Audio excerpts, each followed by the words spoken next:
जय हिंद फ्रेंड्स। विश्व इतिहास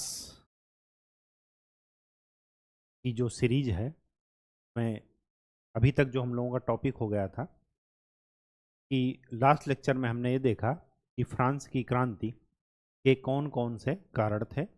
और उसका सबसे जो मेन कारण था वो ये था कि पुरातन व्यवस्था पूरे यूरोप में प्रचलित थी सिवाय इंग्लैंड के। ठीक है, इंग्लैंड उस व्यवस्था से जो गौरवमय या गौरवपूर्ण क्रांति हुई थी 1688 में उनके यहाँ, उसी से उन्होंने मुक्ति पा ली। और उसके बाद फ्रांस का नंबर आया। आज जो हमें देखना है कि फ्रांस की क्रांति के चरण कौन कौन से थे, स्टेप्स कौन कौन से थे, वो देखते हैं। तो स्टार्ट करते हैं अपना टॉपिक, फ्रांस की क्रांति के चरण।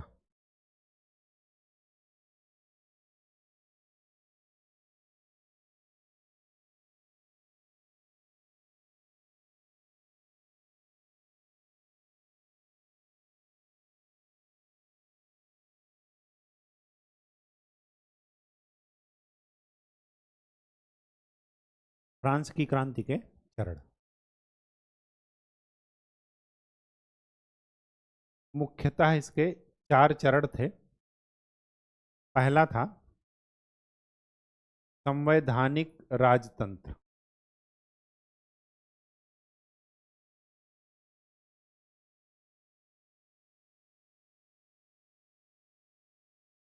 उसके बाद आया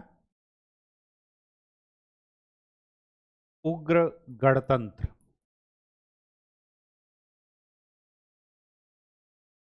उग्र गणतंत्र। फिर तीसरा उदार गणतंत्र।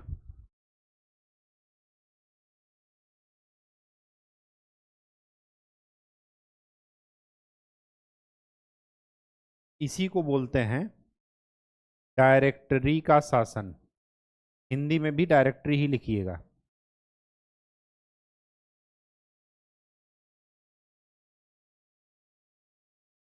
और जो लास्ट चरण था, क्या कहना है इसका,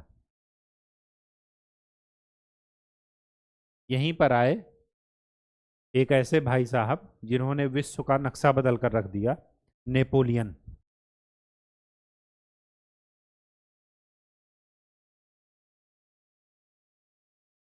साम्राज्यवादी तानाशाही का चरण।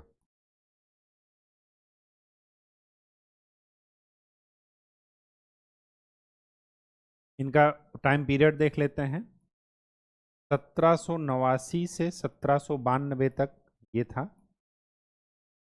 1792 से 94 तक ये था। 1794 तक ये था।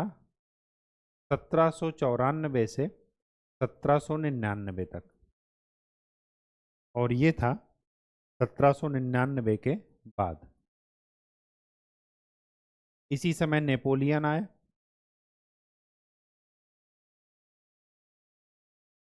और नेपोलियन 1814 में 1814 तक इनके शासन का अंत हो गया, इनका भी अंत हो गया। और उसी के साथ फ्रांस की क्रांति जो है वो समाप्त हो जाएगी।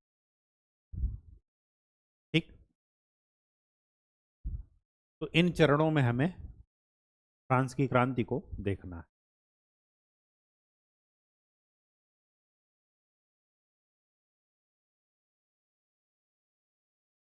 तात्कालिक कारण, बैकग्राउंड क्या था, मैंने आपको बताया कि 3 स्टेप होंगे। एक रिफ्ट, दूसरा स्ट्रगल, और तीसरा ब्लास्ट। ये जो ब्लास्ट है यही आपका तात्कालिक कारण होता है कि जहां पर सारी चीजें एक सीमा को तोड़ देती हैं और फिर लोग जो है क्रांति कर देते हैं। हुआ ये कि पुरातन व्यवस्था पहले से ही प्रचलित थी। 2 वर्ग थे, असमानता थी उनमें। एक को विशेषाधिकार प्राप्त था, दूसरे को विशेषाधिकार प्राप्त नहीं था। जो विशेषाधिकार प्राप्त नहीं था उसको टैक्स भी देना था और राजनीति में वो भाग भी नहीं ले सकता था। और जो विशेषाधिकार प्राप्त वर्ग था उसको टैक्स लगाने की छूट थी, लेकिन देने की टैक्स लगा सकता था वो, लेकिन देने को नहीं दे सकता था, क्योंकि छूट थी उसको, वो नहीं देता था। दूसरी बात, राजनीतिक सत्ता किसके हाथ में थी? जो विशेषाधिकार प्राप्त वर्ग था। अब यहां पर आपको ये ध्यान में रखना है कि तात्कालिक कारण में ये हुआ कि 1789 1789 में स्टेट्स की बैठक बुलाई गई।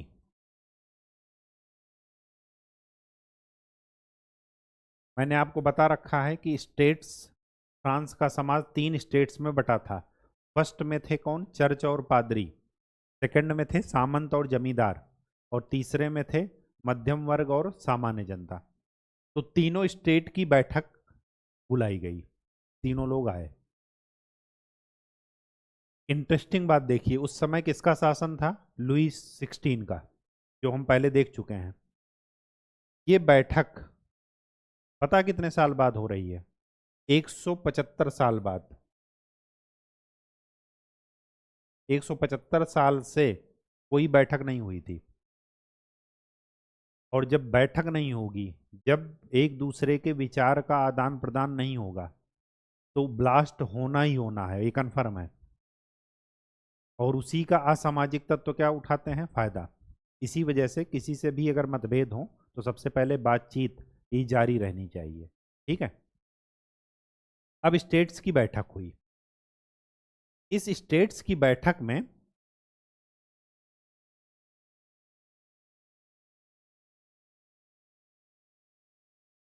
निर्णय लेने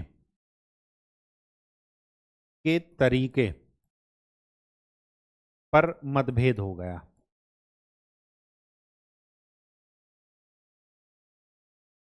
पहली बात तो, ऑलरेडी इकोनॉमिकल क्राइसिस चल रही थी। ये बैठक इसी वजह से बुलाई गई थी कि नए कर जो है वो किए जाएं, इम्प्लीमेंट किए जाएं। अब जो निर्णय लेने का तरीका था उसमें क्या हो गया? डिस्प्यूट हो गया। कैसे हुआ डिस्प्यूट? जो फर्स्ट और सेकंड वर्ग था, 3 वर्ग में थे समाज। यहां पर कौन था? चर्च, पादरी। सेकंड वाले में कौन था? सामंत और जमींदार वर्ग। और थर्ड वाले में कौन था? मध्यम वर्ग और सामान्य जन। ये दोनों कह रहे थे, स्वाभाविक सी बात है कि इन दोनों की संख्या कम होगी। ये स्वाभाविक सी बात है, क्योंकि जो विशेषाधिकार प्राप्त वर्ग होता है वो हमेशा संख्या में कम होता है। अब इनकी संख्या अगर कम है तो ये क्या कहेंगे कि इस पूरे को एक मत माना जाए, और इस पूरे ग्रुप को एक मत माना जाए, और इस पूरे ग्रुप को एक मत माना जाए। अब स्वाभाविक सी बात है कि ये दोनों तो विशेषाधिकार प्राप्त वर्ग हैं, तो अगर इनका एक मत माना जाएगा तो टोटल 3 मत पड़ने हैं। 3 में से ये दोनों तो पहले ही मिले हुए हैं, तो इनकी हमेशा पराजय होनी है, ये कन्फर्म बात है। लेकिन चूंकि परिस्थितियां ऐसी थी, सामाजिक, आर्थिक, राजनीतिक और साथ में बौद्धिक विचारक आ गए थे, उन्होंने इनको अपने शोषण का तरीका बता दिया था कि कैसे आपका शोषण हो रहा है। तो ये जागरूक थे। ये क्या कह रहे थे कि एक एक मत ना लो, टोटल का बहुमत लो, टोटल की मेजॉरिटी। अब टोटल की मेजॉरिटी ये क्यों कह रहे हैं? क्योंकि इनको पता है कि हमारी संख्या ज्यादा है। अब जब हमारी संख्या ज्यादा है तो निर्णय भी क्या होंगे? हमारे होंगे। इसी बात पर क्या हो गया? मतभेद हो गया। और जब इसी बात पर मतभेद हो गया तो ये क्या कह रहे हैं? ये दोनों तो भाग गए, और ये एक टेनिस कोर्ट था, वहां पर इकट्ठा हुए, और इकट्ठा होकर के राष्ट्रीय सभा का गठन कर लिया।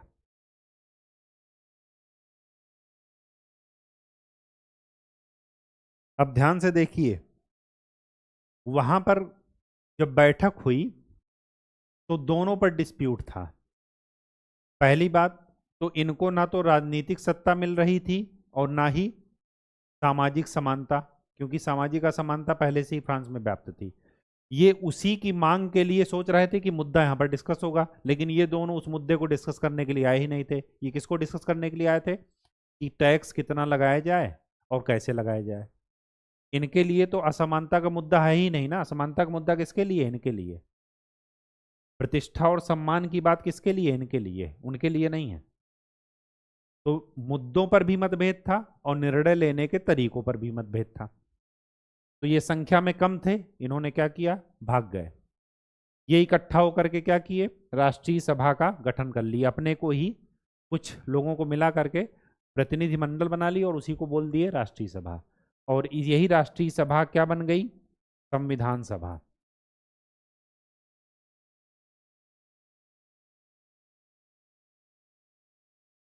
और राजा ने इसको संविधान जब मान्यता दे दी,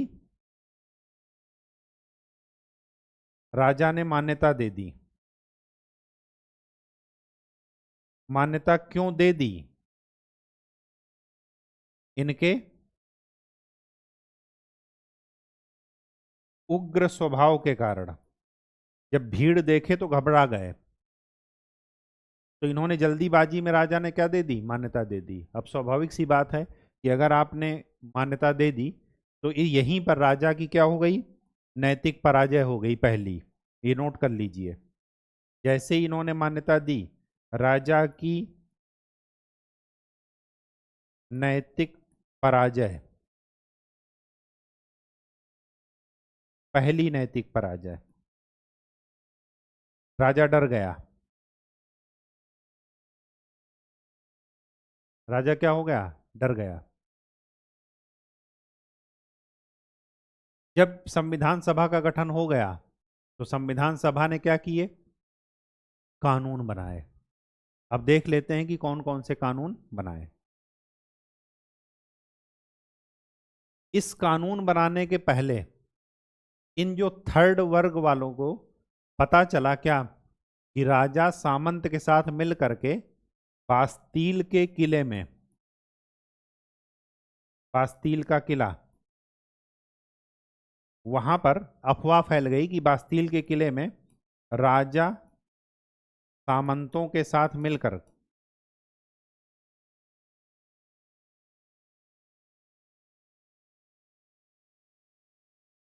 हथियार इकट्ठा कर रहे हैं।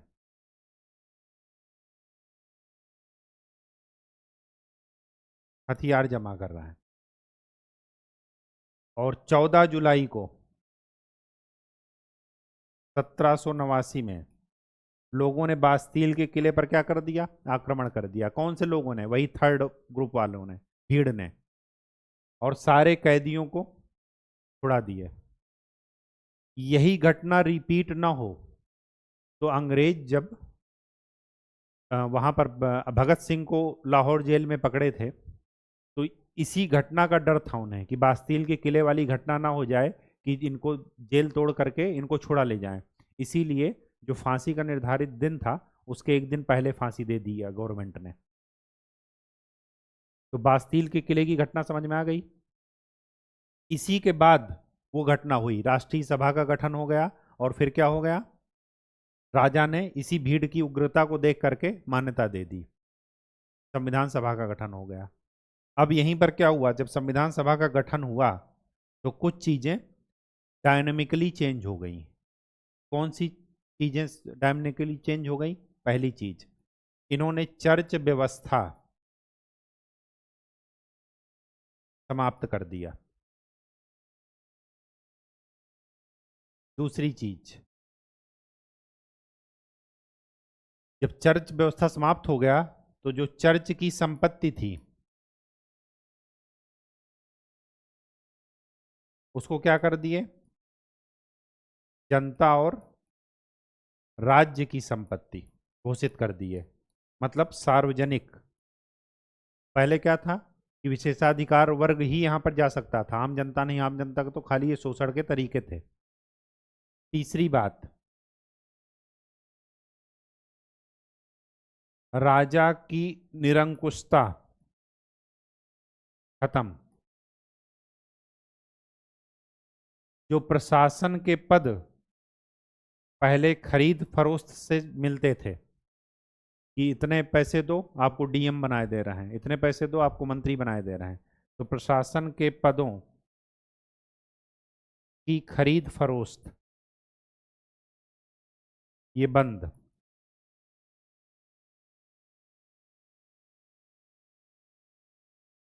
राजा चले गए, चर्च चले गए, बचे कौन? सेकंड वाले। तो सामंतवाद खत्म। जो ठीक ठाक थे, विशेष वर्ग में थे, वो तो भाग गए छोड़ करके। चर्च के पादरी भी चर्च छोड़कर भाग गए और ये सामंत भी भाग गए। सामंतवाद यहां से खत्म।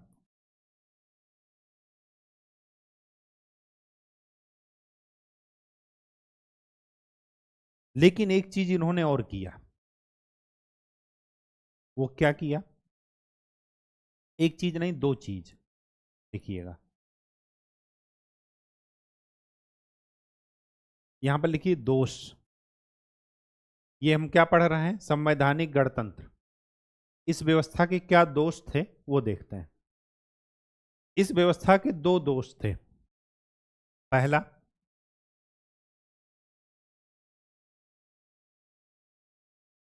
चर्च की संपत्ति को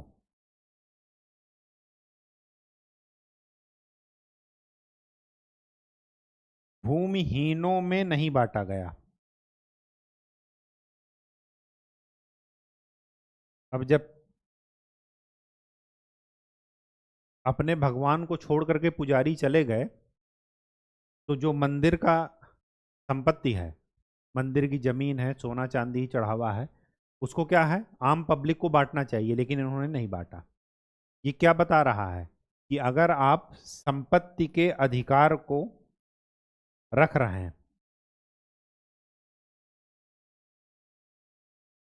संपत्ति के अधिकार को मान्यता।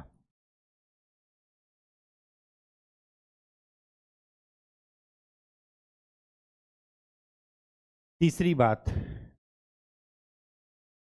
जमींदारी या सामंतवादी व्यवस्था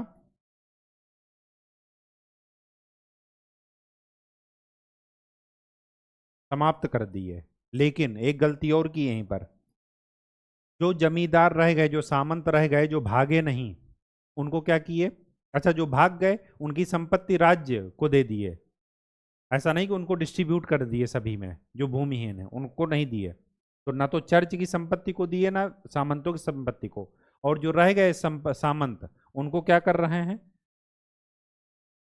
सामंत व्यवस्था तो खत्म कर दी है, लेकिन सामंतों को मुआवजा की बात कर रहे हैं कि अगर आपने अपना अधिकार खोया तो हम उसका क्या दे रहे हैं? मुआवजा। मुआवजा देगा कौन?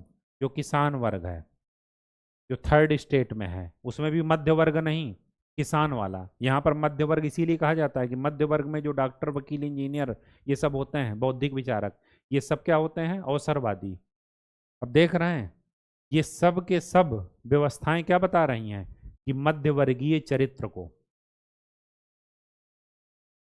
ये इनके क्या बता रही हैं? मध्य वर्गीय चरित्र को। संपत्ति का अधिकार कौन रखेगा? मध्य वर्ग रखेगा। ठीक। तो ये सब सारी बातें क्या बता रही हैं? मध्यवर्गीय चरित्र, मिडिल क्लास करेक्टर।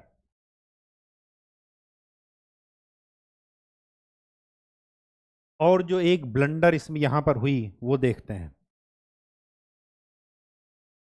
कौन सी ब्लंडर हुई? कि इन्होंने समाज को दो पार्ट में बांटा। एक को लिखा निष्क्रिय और दूसरे को लिखा सक्रिय। सक्रिय समाज वो था जो टैक्स देता था,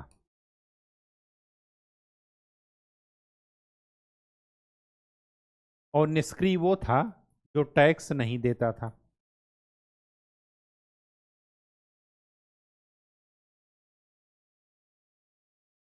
अब जो टैक्स नहीं देता तो उसको दो अधिकार नहीं मिले। एक तो राजनीतिक पदों पर या राजनीति में भाग लेने का अधिकार नहीं था, और दूसरा मताधिकार नहीं था।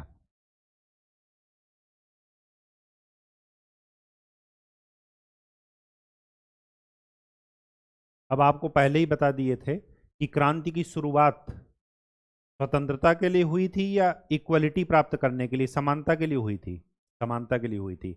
और क्रांति के पहले चरण में ही ये क्रांति अपने उद्देश्य से भटक गई। उद्देश्य कैसे भटक गई? क्योंकि जिस समानता की लड़ाई के लिए इस क्रांति शुरू हुई थी, पहले ही चरण में समानता की बजाय असमानता को इन्होंने संविधान में जगह दे दी। तो यहीं पर लिख लीजिएगा, क्रांति अपने पहले चरण में ही लक्ष्य से भटक गई।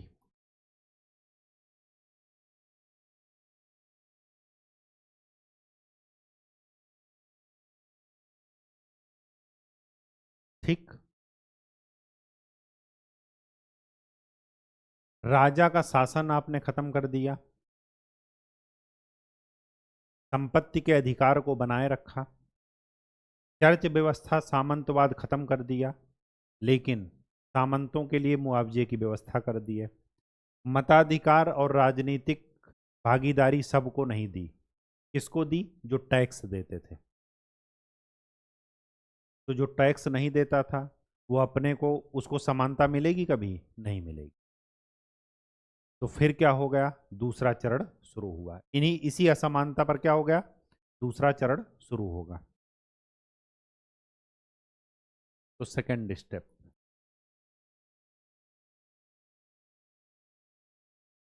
उग्र गणतंत्रवाद।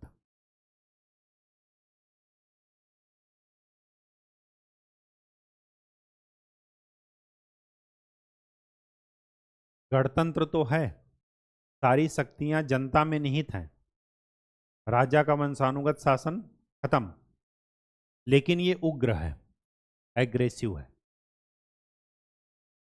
इस फेज में क्या हुआ? इस फेज में दो गुट बने, एक वामपंथी और दूसरा दक्षिणपंथी।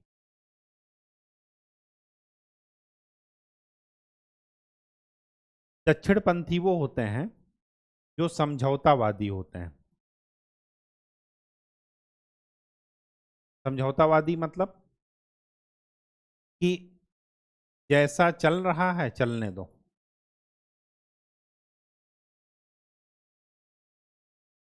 वही उनको स्वीकार है।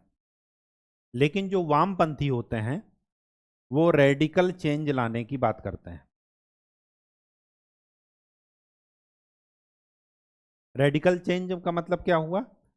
जैसे आप क्रांति, मतलब व्यवस्था में सुधार नहीं करना, व्यवस्था ही बदल देना है। ये ऐसा क्यों? क्योंकि इनके पास खोने को कुछ नहीं है।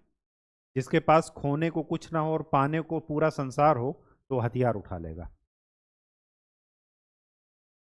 या तो हथियार उठा लेगा या वो भगवान बन जाएगा, ध्यान और योग करके। दो ही चीज है।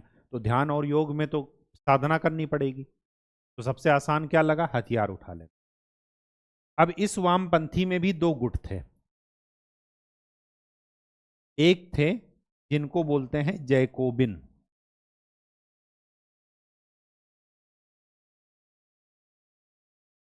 और दूसरे थे जिरोनदस्त।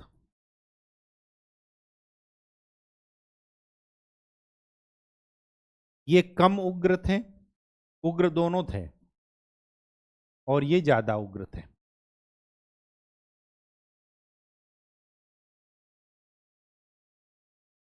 जो टीपू सुल्तान था, वो इसी दल की सदस्यता ले रहा था जब अंग्रेजों ने उस पर आक्रमण किया।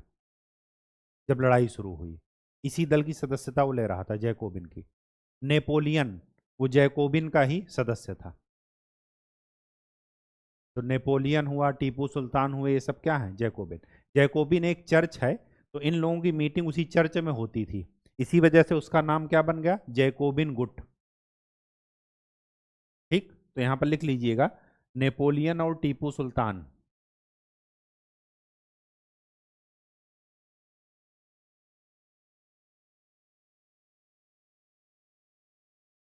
ये क्या कर रहे थे ये लोग, तलवार के दम पर सत्ता, बंदूक की नोक पर सत्ता, तलवार की शक्ति से सत्ता हथिया रहे थे। अब जब स्वाभाविक सी बात है कि क्रांति हो रही है, ये समझौतावादी रुख अपनाए हैं, संख्या में उग्रता ज्यादा है, तो स्वाभाविक सी बात है कि सत्ता पर कब्जा किसका होगा, जैकोबिन दल का होगा। और ये क्या कर रहे थे, जनता की इच्छा का नाम देकर अपना शासन चला रहे थे।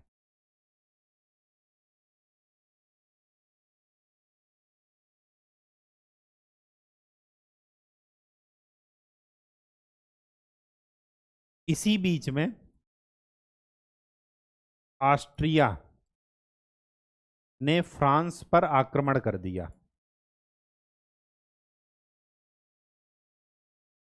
क्यों कर दिया ऐसा,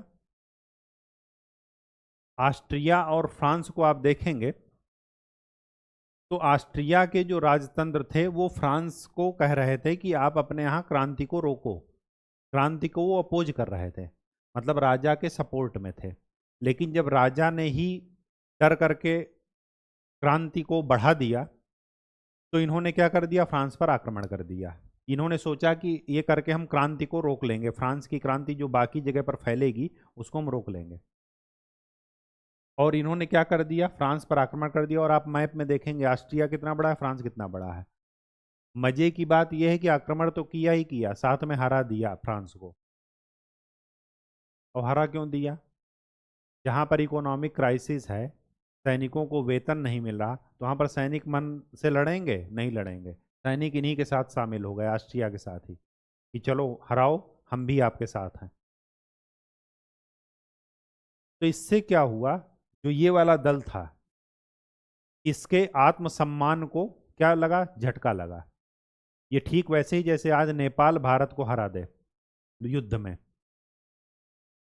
ठीक, तो इनको क्या लगा, फ्रांस वालों को, ये जो जैकोबिन दल सत्ता में है उसको क्या लगा कि ये जो है ये तो गलत बात है, फ्रांस को हरा दिए। और इसके लिए इन्होंने क्या किया, राजा को जिम्मेदार माना और कहा कि आपने गुप्त सूचनाएं दुश्मन को दी। और तो और क्या किया,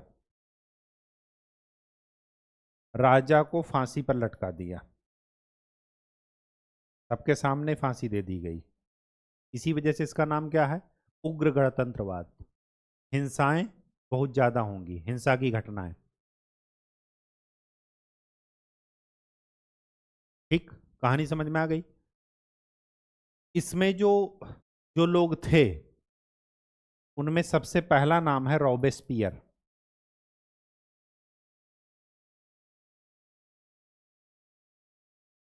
ये थे।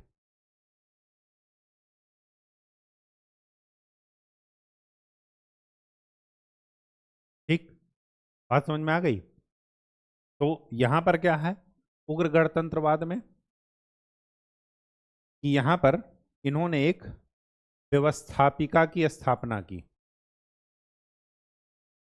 और उस व्यवस्थापिका में जो डोमिनेट कर रहा था वो कौन कर रहा था, वामपंथी। और इन्होंने क्या किया, राजा को फांसी दे दी। ठीक, अराजकता अभी भी शांत नहीं हुई, क्रांति चल रही है।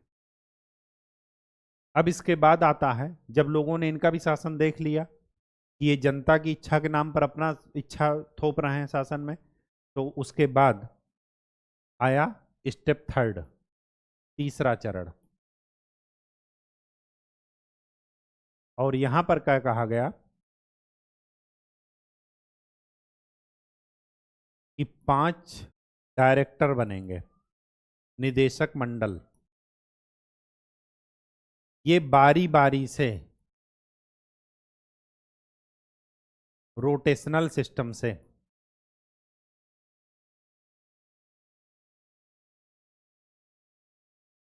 सत्ता संभालेंगे।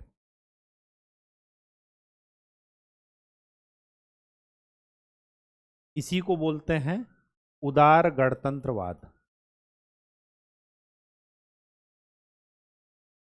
यहां पर उग्रता नहीं दिखाई जाएगी, उदार रहा जाएगा, हिंसा की घटनाएं यहां पर नहीं होंगी। तो क्या हुआ, अब अगर 5 साल का शासन है तो एक साल में एक डायरेक्टर बैठेगा, दूसरे साल में दूसरा।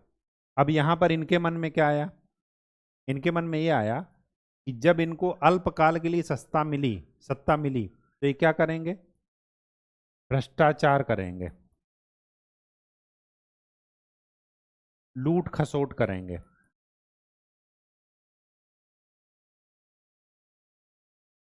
ये सब करेंगे।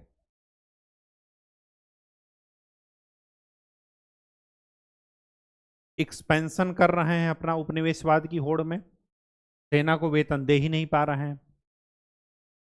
इटली में इनको, फ्रांस ने इटली पर अधिकार करने का सोचा तो जो कमांडर था वही बीमार हो गया, उसने कहा कि हमारी तबीयत खराब है, हम नहीं जाएंगे। तो डायरेक्टर्स ने किसको भेजा, नेपोलियन को। नेपोलियन ने इटली जीत लिया। जब इटली जीत करके नेपोलियन आगे बढ़े, तब तक में इटली ने ही क्या कर दिया, वहां के लोगों ने विद्रोह कर दिया और फ्रांस को हरा दिया। तो इनकी बेइज्जती हुई कि नहीं हुई, हुई। लोगों ने अब देखा कि ये किसी भी काबिल नहीं है, ना तो ये फ्रांस के आत्मसम्मान को बचा पा रहे हैं, ना गौरव को बचा पा रहे हैं। हर जगह अराजकता है।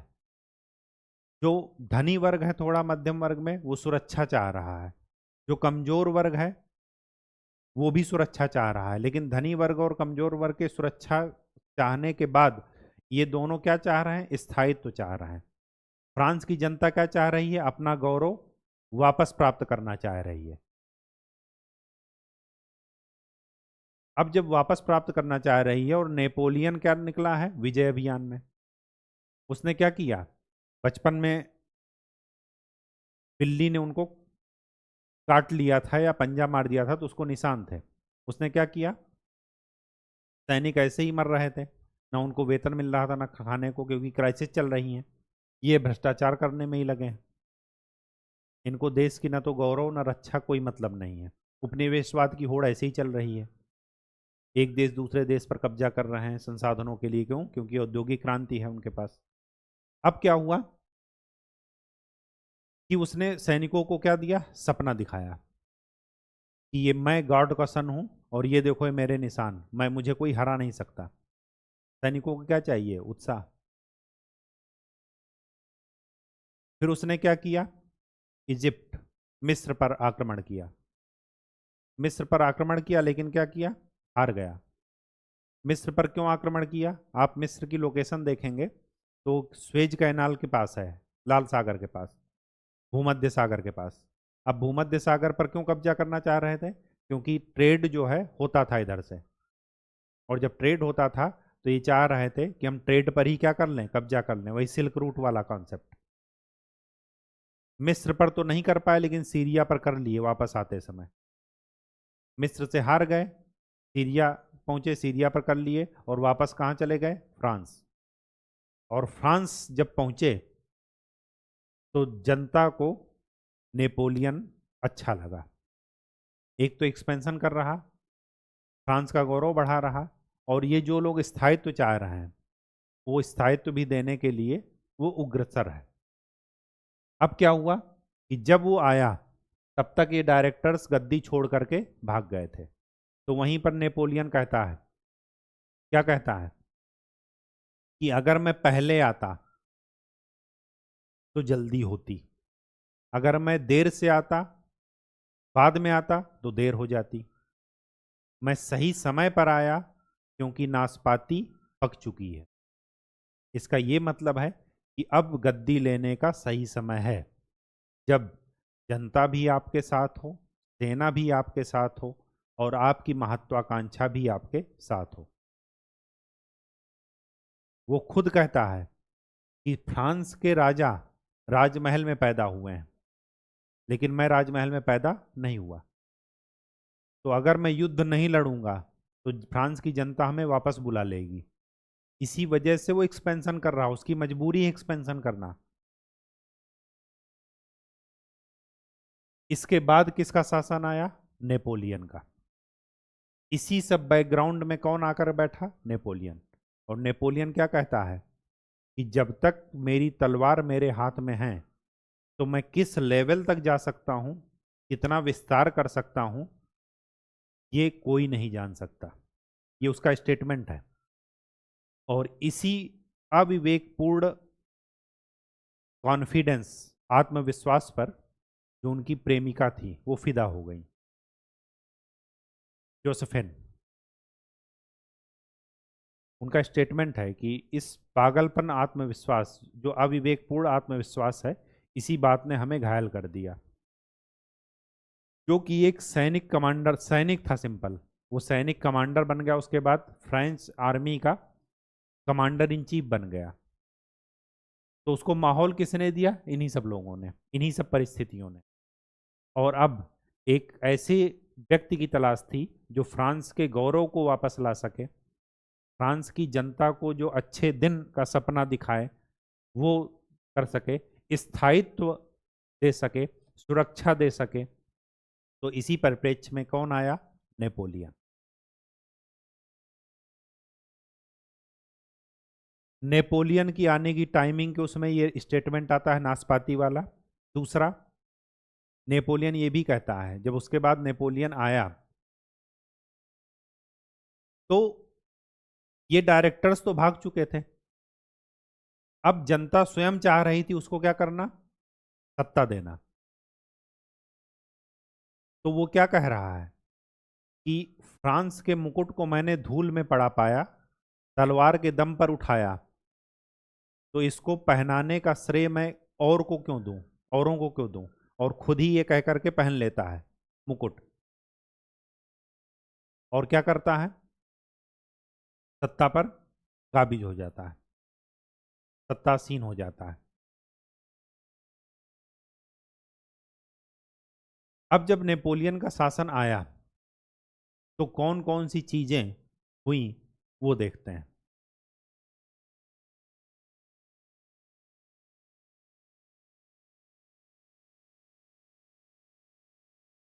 साम्राज्यवादी तानाशाही, ये चरण 4।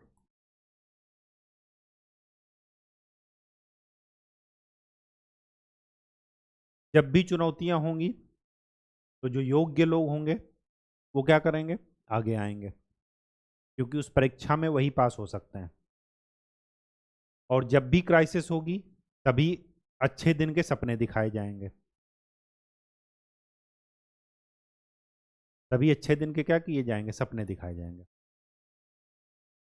उन अच्छे दिन की सपने दिखा करके सत्ता ली जा सकती है, लेकिन अगर उन अच्छे दिन के सपनों को पूरा ना किया जाए तो लोग क्या करेंगे? फिर उतार देंगे सत्ता से।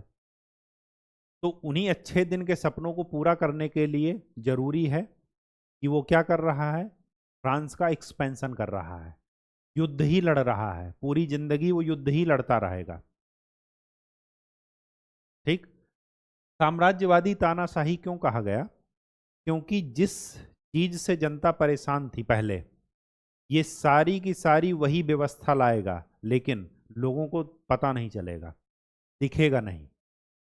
और जब दिखेगा तब तक बहुत देर हो चुकी होगी, और फिर इसको ऐसी मौत देते हैं वो लोग कि उसको इतिहास में जो है, मतलब बहुत ही बर्बर मौत।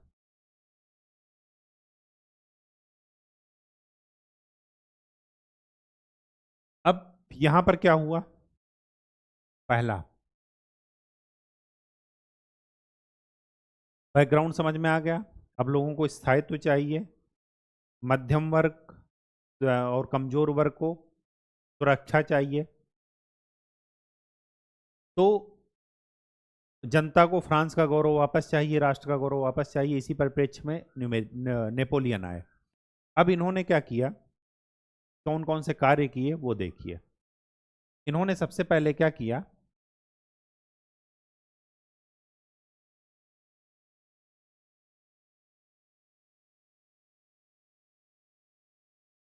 संविधान का निर्माण किया।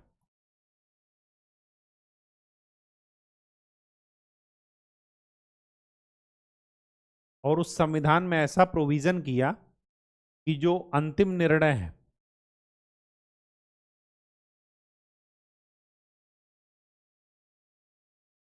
वो किसका होगा, नेपोलियन का।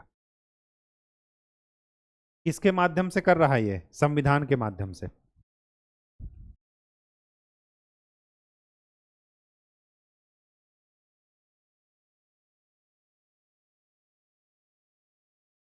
कैसे किए,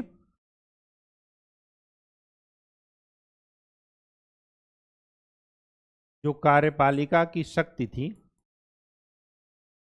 उसको 3 काउंसिल, परिषद में बांट दिया। और इन तीनों काउंसिल का जो सुप्रीम अथॉरिटी है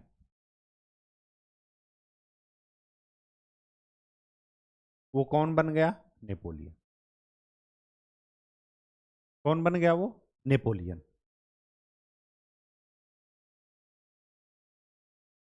दूसरी बात, प्रशासनिक सुधार करते हुए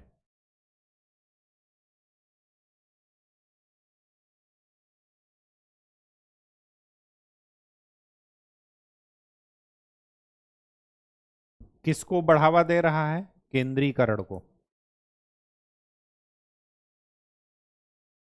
और फ्रांस की जनता इसी केंद्रीकरण से परेशान थी। इसी वजह से वो मॉन्टेस्क्यू के विचार को आगे रखना चाह रही थी कि शक्ति के पृथक्करण का सिद्धांत लागू हो, लेकिन इसने क्या किया, केंद्रीकरण को बढ़ावा दे दिया। सब कुछ संविधान के द्वारा ही कर रहा है, लीगल रूप में। जनता को समझ में नहीं आ रहा है, जनता उतनी जागरूक नहीं है। बौद्धिक वर्ग को जब समझ में आएगा तब बहुत देर हो चुकी होगी। ये कब आया, 1799 के बाद चल रहा है। तो इसकी सारी घटनाओं का इफेक्ट भारत की स्वतंत्रता संग्राम पर भी पड़ेगा। इंग्लैंड पॉलिसी अपनी चेंज करेगा। ठीक।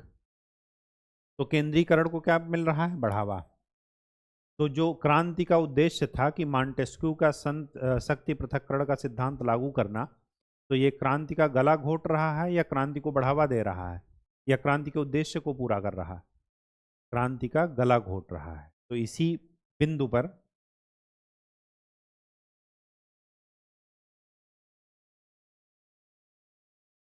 ये क्रांति का अंता है, गला घोट रहा है। क्योंकि क्रांति का उद्देश्य क्या था, मॉन्टेस्क्यू का शक्ति पृथक्करण सिद्धांत, सेपरेशन ऑफ पावर, शक्ति पृथक्करण का सिद्धांत। इसलिए क्या हो रहा है, ये जो है क्रांति का हंता।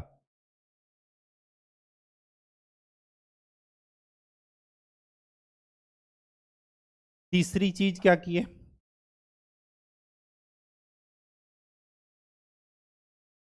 आर्थिक सुधारों पर बल।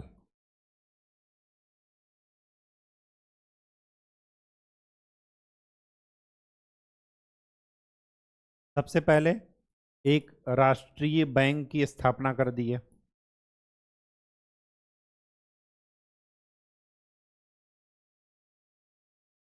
कृषि सुधार किए,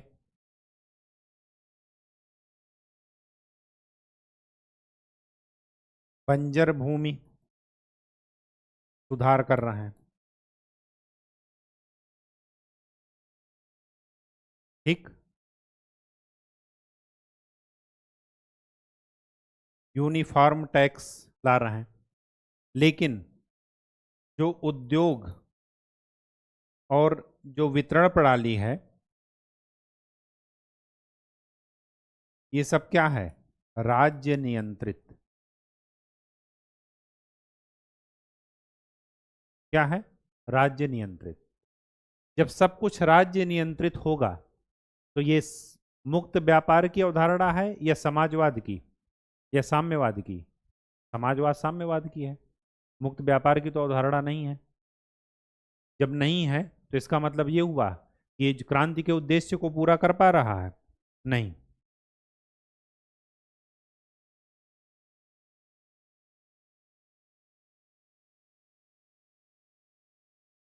तो ये क्या कर लिखेंगे यहां पर?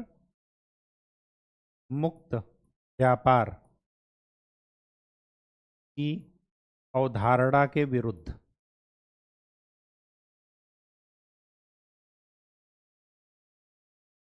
क्रांति के उद्देश्यों के विरुद्ध। इसी केंद्रीकरण से, राज्य नियंत्रित व्यवस्था से ही तो लोग परेशान थे। इसलिए ये क्या है? क्रांति का अंता। यूनिफॉर्म टैक्स में यहां पर ये भी लिख दीजिएगा, अप्रत्यक्ष कर ये बढ़ा रहा है, प्रत्यक्ष कर तो नहीं। जबकि बात मुक्त अर्थव्यवस्था में क्या होगा? प्रत्यक्ष कर आपके पारदर्शी होंगे, करों की व्यवस्था क्या होगी? पारदर्शी।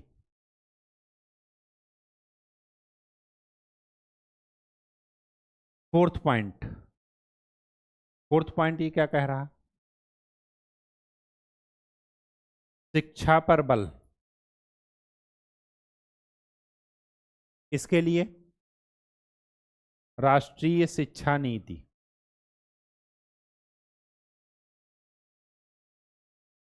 ये कौन सी शताब्दी चल रही थी? 18वीं शताब्दी। ठीक, उस समय राष्ट्रीय शिक्षा नीति लाए और इसके तहत प्राथमिक, माध्यमिक और उच्चतर, इसमें पूरे एजुकेशन सिस्टम को बांट दिए। लेकिन यहां पर लिख लीजिएगा, लेकिन स्त्रियों को, स्त्रियों की शिक्षा पर कोई ध्यान नहीं। वुमेन एजुकेशन पर कोई ध्यान नहीं दिया।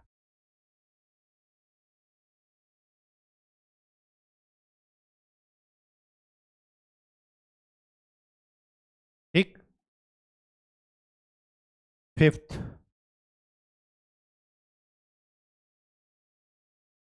धार्मिक लेवल पर क्या किए? धार्मिक लेवल पर क्या किए? जो रोम के पोप हैं उनसे क्या किए? समझौता किए। इस समझौते का नाम है कॉनकॉर्डेट।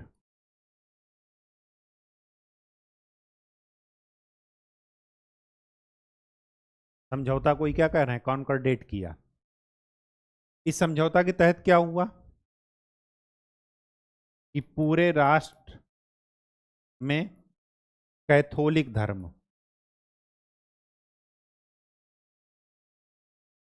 कैथोलिक धर्म को क्या कर दिया? राष्ट्रीय धर्म घोषित कर दिया। ठीक, पहली बात। दूसरी बात, देखिए क्या कर रहा है। क्यों कह रहे हैं कि ये पुरानी व्यवस्था को नई व्यवस्था से जोड़ रहा है? लोगों को पता नहीं चल रहा है। क्या कह रहे हैं? दूसरा, कि जो पादरी चर्च के भाग गए थे उनको वापस बुला रहा है।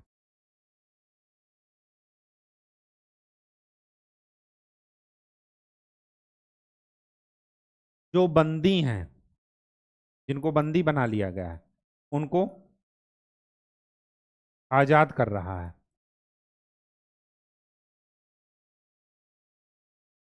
और तो और, पादरी या चर्च के बिशप की नियुक्ति राज्य द्वारा की जाएगी और उस बिशप को मान्यता कौन देगा? रोम के पोप। यही तो समझौता हुआ इनका कि जो यहाँ से गए हैं उनको वापस हम लाएंगे और आप उनको मान्यता देंगे, लेकिन बैठाएंगे हम। अब स्वाभाविक सी बात है, जब बैठाने वाले ये रहेंगे, राज्य रहेगा, तो अपने कैंडिडेट को ही बैठाएगा जो उसकी विचारधारा को क्या करेगा, सपोर्ट करेगा। और आपको पहले ही बता दिए हैं कि क्रांति इसी बात पर स्टार्ट हुई थी, क्योंकि राजा और चर्च में क्या थी, मिली भगत थी। और ये वापस से क्या कर रहे हैं, मिली भगत कर रहे हैं। ये चाह रहे हैं कि सत्ता पर हम ऐसे लोगों को बैठाएं जो हमारे क्या हों, सहयोगी हों, हमारे क्या हों, विश्वास पात्र हों। ठीक। तो यहां पर भी क्या है, केंद्रीकरण को बढ़ावा दे रहा। चर्च आडंबर धर्म फिर से राज्य पर हावी कर रहा है। पूरे राष्ट्र में कैथोलिक धर्म हो रहा है, तो लोग क्या करेंगे, भड़केंगे भी नहीं जब ये सत्ता पर बैठेगा। ठीक, क्योंकि उनकी भावनाएं किसके साथ जुड़ी हैं, रोम के पोप के साथ। ठीक है, नेक्स्ट पॉइंट।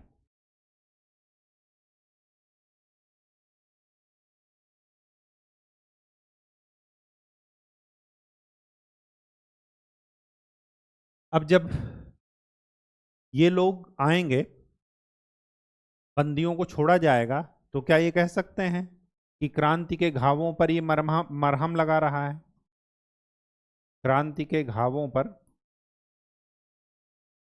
मरहम लगा रहा है, उनको वापस से उनकी सत्ता मिल रही है, बिशप को, चर्च की, पादरी की, ये सब। ठीक। Next point. नेक्स्ट पॉइंट क्या है, सामाजिक सुधार।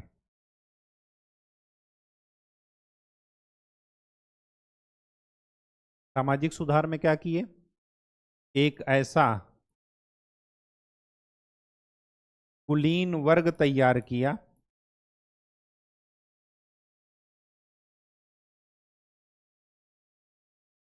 जो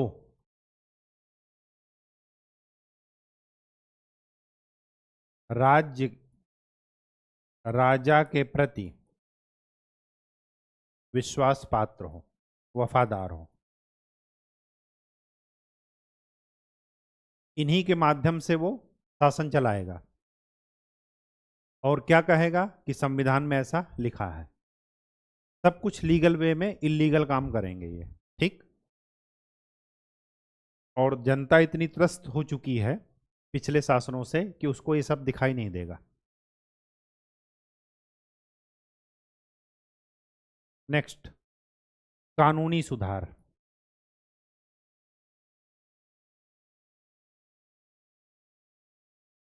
कानूनी सुधार में क्या किए, पहले फ्रांस के अलग अलग क्षेत्र में अलग अलग कानून थे, तो पूरे फ्रांस में एक समान कानून।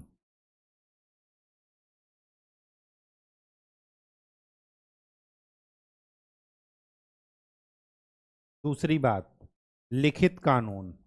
उसने क्या किया, लिखित कानून और नियम बनाए।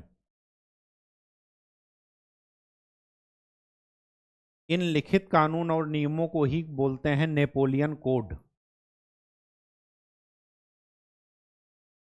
हिंदी में नेपोलियन संहिता।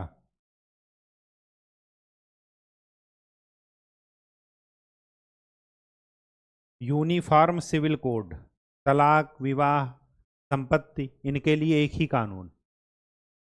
सोचिए 18वीं शताब्दी में ये तो सोचनीय विषय है या नहीं।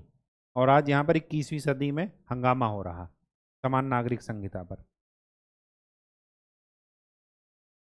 और ये सुधार जो नेपोलियन के हैं, आर्थिक, सामाजिक, राजनीतिक, शैक्षिक और कानूनी, ये इतने अच्छे थे कि लोगों को इतने अच्छे से भाए।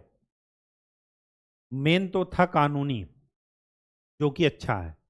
बाकी तो सब में केंद्रीकरण की भावना है, क्रांति का हनन हो रहा है। तो नेपोलियन ये खुद कहा कि हमारे 40 वर्षों या 10 वर्षों के युद्ध का जो काल है उसको लोग नहीं ध्यान रखेंगे, लेकिन हमारे इस इन सुधारों को लोग ध्यान रखेंगे। और इसी वजह से कहा गया कि नेपोलियन के जो सुधार थे वो ग्रेनाइट में गड़े हुए थे, मतलब ये इतने ज़्यादा सॉलिड थे। इतने ज़्यादा अच्छे थे कि इसका इफेक्ट दूर दूर तक पड़ेगा समाज में। ठीक, तो ये सब क्या है, नेपोलियन के सुधार कार्य। नेक्स्ट लेक्चर में हम लोग नेपोलियन का पॉलिसी जो वो लाएंगे वो देखेंगे, और फिर उसी के साथ पतन देख करके फ्रांस की क्रांति को समाप्त करेंगे। तब तक के लिए अच्छे से पढ़ाई कीजिए, रिवाइज कीजिए चीज़ों को, और प्रीवियस ईयर क्वेश्चन देखते रहिए। धन्यवाद।